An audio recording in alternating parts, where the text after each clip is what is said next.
der, og så bliver der sat ind derovre en buffet. Så det er sådan en meget traditionel brunch, kan I sige. Og jeg ved jo, der er nogle tørstige sjæle imellem, så udover kaffe og te og juice på bordene,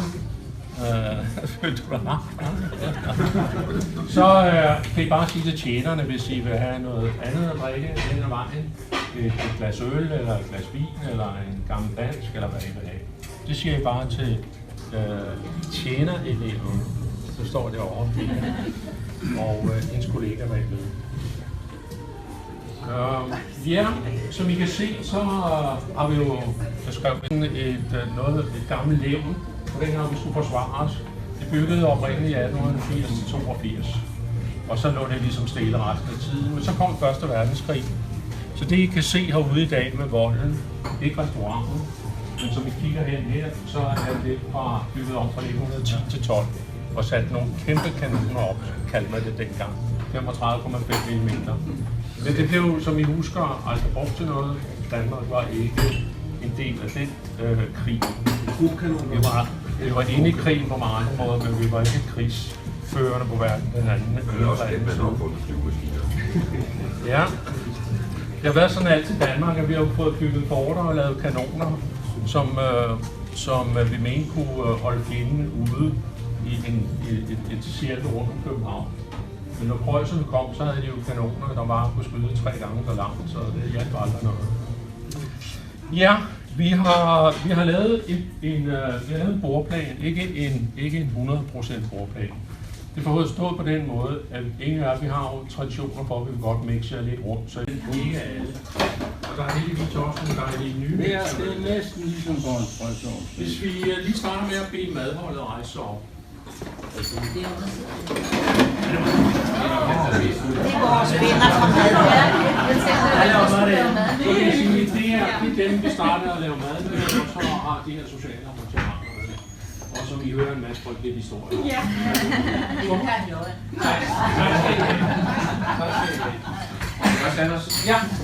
Tak skal I have. Mange mærkelige ting. Ja, jeg ser, at du har noget fodbold, men det kan altså mange andre frække ting end at spille fodbold. Og så er der ham, som I formentlig kender alle sammen. Eller jeg tror, I kender ham, eller har hørt om ham. Det gamle Havn, der står der, alderspræsident i selskabet. Han er lige fyldt 97, det er den 27. januar.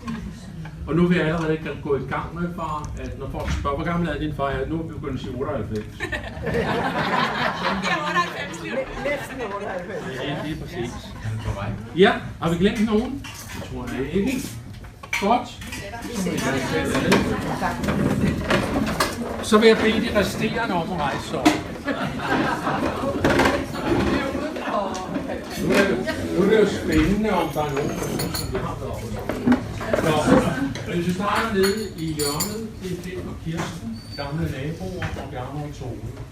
Og så Inge der. Vi har boet på den samme vej i rigtig mange år, indtil vi begyndte at flytte, alle sammen. Men vores børn er vokset op på den samme vej. Og vi holder nytår sammen, og det var vist nok nummer 39 eller 40, vi holdt sidste år. Ja, så kan I selv regne ud, hvor sindssygt gamle vi er.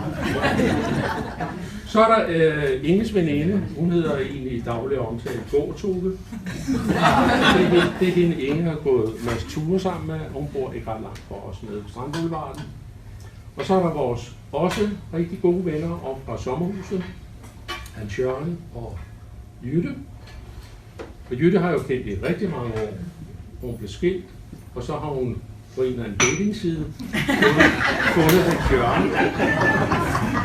Og jeg ved ikke, hvor længe siden det er ikke for 10 år. Nej, det er mere end 10 år. 12, 14.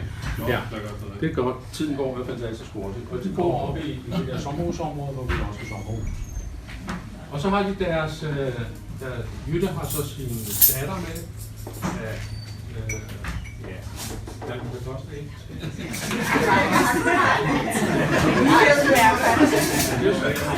Det er så Christine, hun står deroppe. Og hende har vi også holdt meget on-off kontakt med. Hun har faktisk boet hjemme hos os en gang, før det gik i folkeskole. Og det var så hende og Hans Jørgen Jytte var i Italien med sidste år.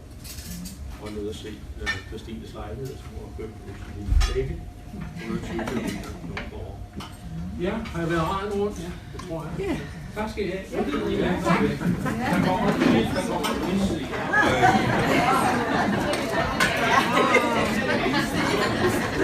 Må jeg bede om lidt?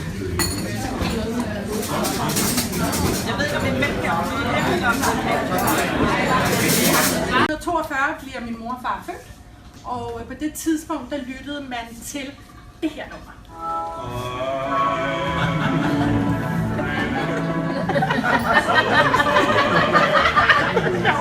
Hvem laver så billeder det? Ja. Godt. Udover at min mor og far blev født i 42, det gør Stephen Hawking også. Det er ham her, fysikeren, der sidder i kørestol. Det har I sikkert styr på. Muhammad Ali og John Irving bliver også født, og Erik Clausen er også født i 42. Der er selvfølgelig krig i Danmark på det tidspunkt. Der er krig i Danmark, og det præger selvfølgelig nyhederne, det præger livet i Danmark. Anne Frank, hun får sin første dagbog i fødselsdagsgave i 42, og så faktisk United Nations bliver oprettet, hvor 26 nationer de går med. Så springer vi lige et par år. Vi springer til påsken 65, hvor, som Arne siger, hvor der er abegilde ude i Hjortspring, og I møder hinanden ude hos min mor og morfar. Og det år, meget apropos, så hører man det her nummer.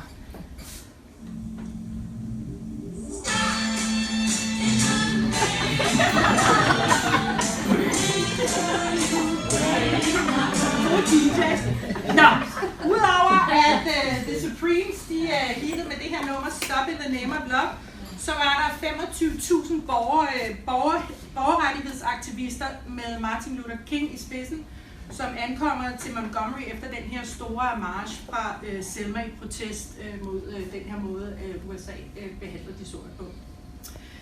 Der er 4 politibetjente, der bliver skudt på Amager af Palle Sørensen. Bob Dylan, han forarver mange, rigtig mange, da han på en festival spiller med elektrisk forstærker.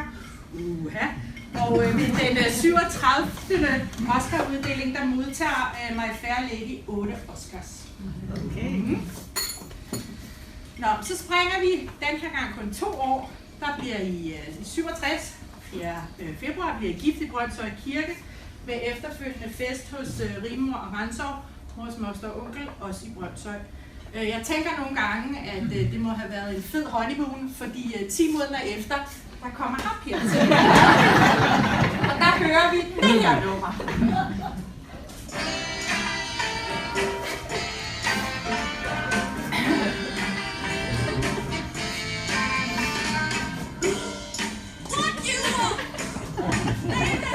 Nå, men det er jo så det her nummer, der hedder Respekt med Aretha Franklin. I 67, der bliver postnummersystemet indført i Danmark. Altså det er jo tussegammelt for os, der er fra 60'ere og opad. Det er jo helt sort. Ronald Reagan, han bliver guvernør i Californien. Socialdemokratisk regering under Jens Otto Krag indfører moms i Danmark. Og momsen er på det tidspunkt 10%. Så er der også et andet bryllup det år ud over jeres. Det er dronningen, eller kronprinsessen på det tidspunkt, og prins Henrik, de bliver gift i Holmens Kirke. Og den første hjertekirurg, en sydafrikansk mand, der hedder Christian Barnard, han foretager historiens første hjertetransplantation. Der er vi altså i 67, det er jo helt vildt at tænke på. Og på det her tidspunkt, der indfører Sverige pårørkørsel. Okay. Så springer vi yderligere 2 år til 69. Der vælger I at flytte fra Folehaven til Mosel. Og jeg har fundet det her i den store Gyldendals Store Danske. I 70'erne flyttede mange danske familier ud i parcelhusmiljøer, som knopskød omkring de større byer. Forbindelsen mellem de gamle landmiljøer og de nyetablerede villaer til danskerne af mange forskellige slags blev udvisket. Forvaltet som jorden var til ære for kernefamiliens nye manifestation. Parcelhuskvartererne begravede fortiden. Det år, der lyttede vi til Rolling Stones. Det er sådan lidt hippie, klippet. Skide godt, ikke? Okay.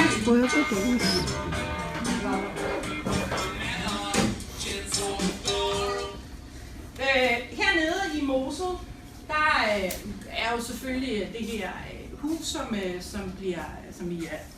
som vi flytter ind i. Men der bliver også dannet nogle venskaber for livet, som er blevet nævnt tidligere. 39-40 år, Kirsten og Finn, Tova Bjarno, og det er jo helt fantastisk. Jeg har det sådan lidt, vi slår sløjfe på, fordi Tova Bjarnos barnebarn arbejder i Tivoli, og jeg skal til at gå i skole sammen med Kirsten og Finns datter, så det er en fed historie, så jeg bliver rigtig glad, når jeg tænker på det. Så blev der lavet et regulativ ved forsvaret, som betyder, at alle værnepligtige fremover skulle tiltales ved navn og ikke med nummer. Jeg siger, at FAT bliver udnævnt til leder af PLO. Apollo 11 lander på månen, og Neil Armstrong betræder som det første menneske månens overflade. Så er der andre hippier i 69, der tager til Woodstock, som gik under sloganet 3 Days of Peace and Music. Easy Rider med Peter Fonda, Dennis Hopper og Jack Nicholson har premiere i 69. Så rykker vi kun lige et enkelt år til 1970. Et helt fantastisk år, ikke Christine? Jo. Der bliver jeg nemlig født. Og der lytter vi til det her nummer. Nu er vi hernede ved deres høreapparater. Just Det står altså ikke med manuskript. Det er Bridge Over Troubled Water med Simon & Garfunkel. Udover mig og Christine bliver født, så bliver Amin Jensen, Andre Agassi, Frederik Fetterlein og Nikolaj Koster-Waldau også født. Se, hvad de har bragt det til. Ja. Det er især Fetterlein. Diana Ross optræder for sidste gang med Supremes. Kommunalreformen reducerer antallet af kommuner i Danmark fra 275 til 14 amter i stedet for. Der er sikkert vild panik. Så åbner den nye Lillebæltsbro, og der står så her, at indvielsen har forinden været omgivet af en mindre skandale, da ministeren for offentlige anliggender, altså det man kalder trafikministeren, Ove Guldberg ikke mener, at kongen skulle stå for at klippe snoren over. Det vil trafikministeren selv gøre. Og så var der ballade ude i landet, og så droppede trafikministeren planer, så kongen fik lov. Så det var store sager, der rykkede i samfundet der. Udover det her, så opstod det britiske band Queen også i 1970. Jeg tager den to, ikke? Nå, så springer vi 9 år. Så skal vi nemlig til kobberbryllup i Mosel. Og der er også gang i den. Jeg kan huske det fra billederne. Jeg er jo 9 år gammel. Jeg synes, jeg kan huske lidt af det. Men sådan er det jo oftest det her med billederne. Men udover det, så meget relevant, så lytter I til det her nummer. Ja. Det var stort. Og det er Do You Think I'm Sexy med Rod Stewart. Så er der ballade i Iran, og så han forlader landet. Tommy Sebak vinder det danske Melodi Grand Prix med Disco Tango. Det kan jeg huske. Danmarks Statistik afslører, at der er 60.000 flere kvinder end mænd i Danmark. Grønland får hjemmestyret, og Margaret Thatcher bliver ny premierminister i England. Som den yngste nogensinde vinder 19-årige John McEnroe US Open i New York, og tyskeren Sepp Piontek tiltræder som landstræner for Danmarks fodboldlandshold. Så det var det, der skete. Kun det, der skete i 79. Nå, så hopper vi lige yderligere 12,5 år, og bum, så skal vi pludselig til sølvbryllup i Solrød. Det kan jeg huske. Og jeg kan især huske festen, hvor mange af jer sikkert også kan huske, at vi mødte nogle rigtig uforskammede tjener den aften. Det gjorde et stort indtryk på rigtig mange af os, tror jeg, og det var bare en rigtig sjov oplevelse. Og apropos 25 år sammen, så lytter vi til det her nummer derovre.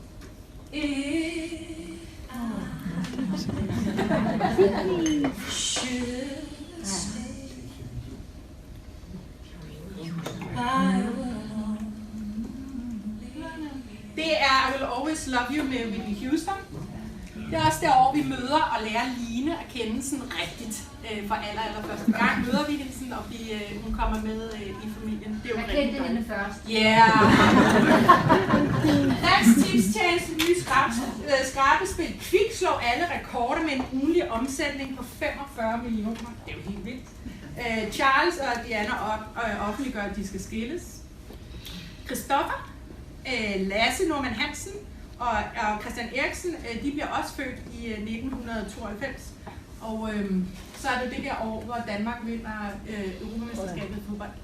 Og jeg er overbevist om, at vi kan sikkert næsten alle sammen huske, hvor vi var den dag, og den lune aften, og man kan blive sådan helt varm indeni. Men det var som sagt 1992, og vi vandt 2-0 over Tyskland. Så blinker vi med øjnene, som jeg har skrevet, og pludselig så er der gået 25 år mere. Og så er vi her. Der er jo sket rigtig, rigtig meget. Og i dag, det man lytter til i radioen, er det her.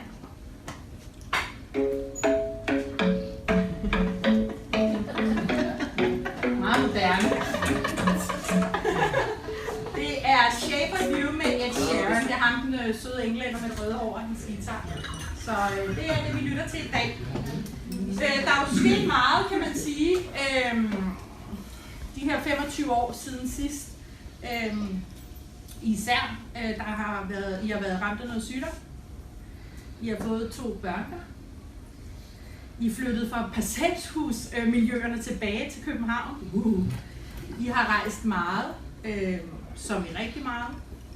I har fået et dejligt sommerhus. I har mistet elskede familiemedlemmer og gode venner. Men I har også fornyet nogle gamle venskaber, og nye venskaber er kommet til. Så har I læst masser af bøger og set masser af sport. Og alt i alt har jeg skrevet, det der nu engang hedder livet, har I formået at holde sammen. Elsket og ære i medgang og modgang i 50 år. Og jeg fandt det her inde på nettet, jeg synes det var meget sødt. Der står om et ægteskab. Når man lover at leve sammen med et andet menneske resten af livet, udviser man en letsindighed, som man aldrig ville tillade sig selv, hvis det handlede om bare at købe et brugtskab. Jeg vil bare sige, at jeg elsker, det er en stor inspiration for mig, og stort tillykke med guldbryllupsdagen. Ja.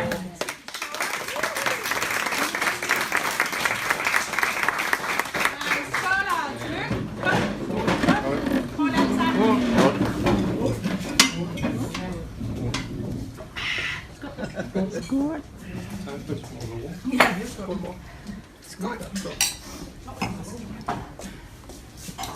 Så tak for hjælpen til min DJ. Meget professionelt.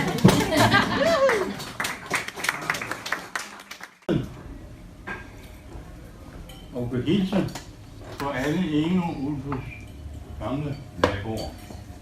Og venner.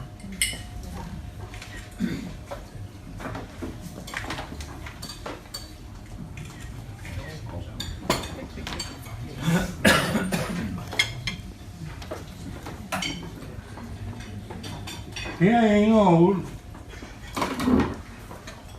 kære guldbryllupsbørn, kære gæster, kære familie, kære venner. Hvis der skulle være nogen, der ikke ved, hvem jeg er, det er der nok ikke. Så her er jeg havnet, og far og svigerfar til de 2 unge mennesker. Tag et lille kært ord med på vejen. Jeg selv har glædet mig meget til dagen, og er både glad og taknemmelig for, at det trods mødelse noget, det er jeg, deres gamle oldefar, er helt overbevist om. Alle os her, der har haft mulighed for at følge forløbet af deres liv, er ikke spor forbavsende over det gode resultat.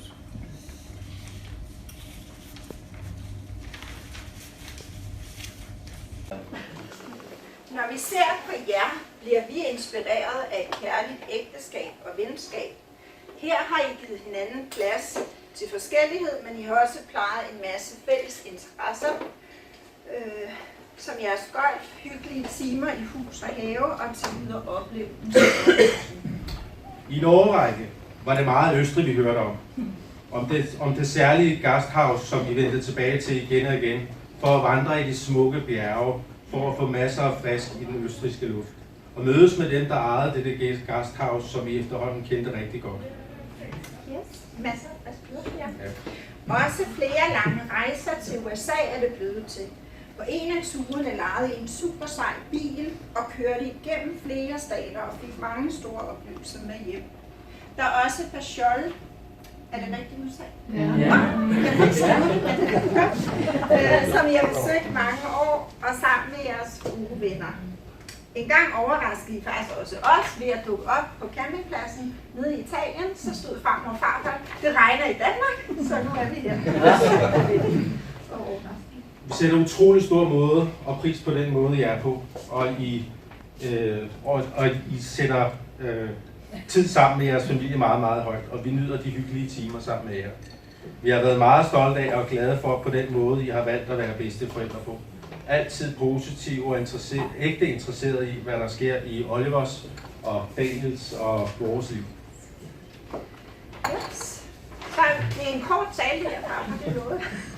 Oliver var ikke mange uger gammel, før farmor kom ind i lejligheden til os med bagerbrød under armen, og så blev kaffen sat over. Og vi hyggede, og vi snakkede, og vi nød bare at være sammen og se Oliver vokse op. Og farmor, hun var bare så sød og så fin i forhold til en gang med at spørge, om der var et eller andet, hun kunne gøre. Det var der næsten altid.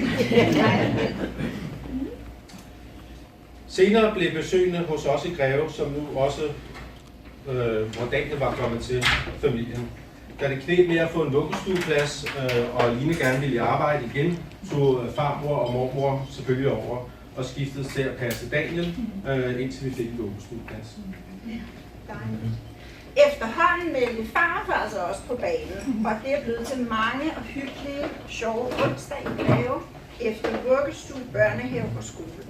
Her var der altid højt til loftet og plads til sjov og ballade.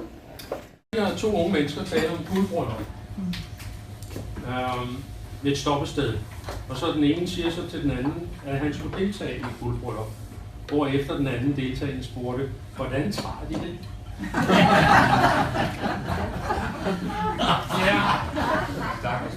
Så jeg vil ikke, vi havde nogle mistanker, jeg vil ikke tage den der kronologiske gennemgang fra 1967 til i dag. Det synes jeg, nogle andre har gjort vældig fint. Så jeg vil koncentrere mig om noget, som I har arbejdet rigtig meget med. Og det er vores vægt. Især den, der sidder og væsser steder. Og så har jeg prøvet at liste op her, Inge, hvad vi egentlig har lavet for at blive så gamle, eller ikke har lavet for at blive så gamle. Jeg kan ikke rigtig finde ud af, hvorfor vi er blevet gamle. Er det det, vi har lavet, eller det, vi ikke har lavet? Så jeg kastede mig lidt over sporten først, og skrev her, at vi har jo spillet badminton begge to, men så faldt de andre stille og roligt fra på grund af alder. Jeg har spillet tennis, og knæene kunne ikke holde i længden, så nu ser vi det bare på tv. Vi har spillet golf, men bakkerne er så på blevet for meget, og jorden alt for hård på om sommeren. Vi har gået i fitnesscenter i Svanemøllehallen, men der gik løbebåndet så i stykker, og så skulle vi pludselig op og bo i sommerhuset. Det var lidt langt til Svanemøllehallen. Vi er gået på kur på forkerte tidspunkter. Typisk omkring nytår. Men det var sgu for koldt. Vi frøs bitterligt og måtte gå i seng om eftermiddagen, så koldt var det. Vi har ligget meget i solen og brugt mængder af solfaktorcreme. Vi har gået daglige ture, men så svigtede kræfterne og balancen. Vi har også købt motionscykel, men ingen synes, den er for kedelig, da det hele tiden er den samme natur hun kigger på. Vi er begyndt på mange slankekurer. Det er en videnskab. Okay. Ja. Den første, vi tog hul på, var en, der hed cigaretkuren. Det var tanken om, at man kunne slanke sig samtidig, med at man får sådan en smøg. Den har vi jo været på begge to. Så stødte vi på en, der hedder grapefrugtkuren, som er meget sund, men den fører desværre til fejlernæring. Så er der en, der hedder 5-2-kuren, hvor man kan spise normalt i 5 dage, men vi tabte os ikke. Så er der Dusan-kuren, hvor man må spise helt normalt, og som giver hurtige resultater. Ikke hos os.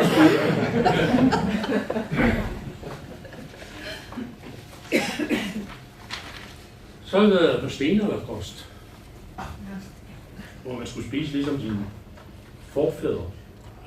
Det holdt hurtigt om. Næh, hør her. 8-timers-kuren, South Speech-kuren, spis maven flad, LCHF-kuren, detox og nubo, 13-dages-kuren osv. osv. Jeg kan fortælle jer, at det handler om money.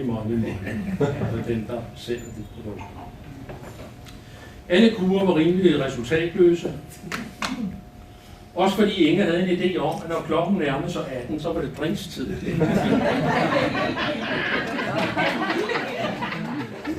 Eller også skulle vi midt i kuren ud og rejse. Og så fortsat skal I nu rejse igen. Vi gik på kur. Ja, men vi er dog flinke til at gå på trapper til 4. sal endnu, selvom det slider over på linoleumsbelægningen. Ja. Vi træner endda med op til 2 bæreruser i hver hånd. Nej, vi er og bliver livsnydere, som Daniel siger. Og det må vi nok gå ud for. Her er Inge, de 50 år taget over på os. Til gengæld har vi fået set en del og rejst rigtig meget sammen og nyt livet i fuld drag. En god rejsekammerat har du været. Nu må vi skrue tempoet ned og få det bedste ud af det. Tillykke.